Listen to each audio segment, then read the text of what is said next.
Sajiwada complex ta saba temporary shelter home chief minister na ngase family chanida khutsinnakhre thokliba irang asina Manipur gi yelhomi sing mikap thokanle haiba wafam chief minister na phongdokre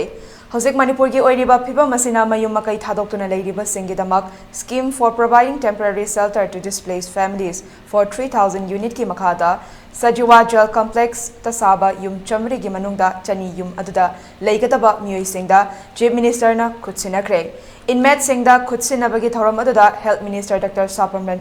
Thongam Biswajit Transport Minister Khasim Vasum Maut Minister Y. Campta yauna tongan ba MLA amadi official gi makok thongba kayasu saruk yakhi thoram aduga mari lenena landre lakliba singidamakta one family one life haiba scheme makhada lupali sing yankhai gi loan ahal oiraba singda all age pension mapuroiba leikiraba singda piba scheme fisa kholna chingba sing khutsinnakhre Thoramadada wangang laduna chief minister N.BIREN na phongdokhibada lanje lakliba singna matam khara leinabagi oina tongan ba mafam nipanda yum sabaki thabak chathari Hojik lamdam asida thokliba irang asi malemgi ahanba lan nate mamang thakta thokhiba lan sing achumaran khangdokpa ngamnaba hawkhiba lan ngaktani lan asina maram oiraduna lamdam asigi yelhomi sing mikap thokhanbagi tangkak ama oire lan asi athuba matamda loishinnaba center amadi state anina kanna honari Makhatana immigrant migrant khandoktuna lamdam asi ingna chikna leiba lamdam ama oina bahonagani haiba wafam so phongdokhe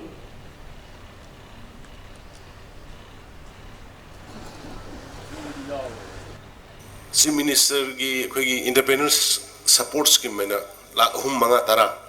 free the pire grant oina pire adagi startup ta 30% grant yausale aduna ngasagi investors in degi capitalists in degi paisa purga interest people do musu tokre ana hairi basigi system kharase sigi system kharase ne newe khoi de hujik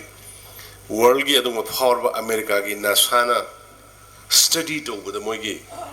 Manipur se amongst the top 5 of India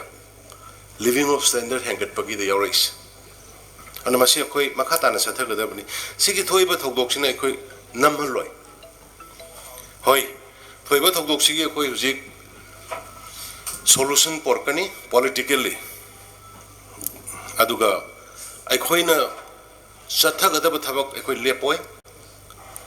illegal immigrants khandokpa biometric law boy koi chapchana madu bharat sarkar ko punai koi leptuna koi chathagani nothing else aduga aikoi gi yum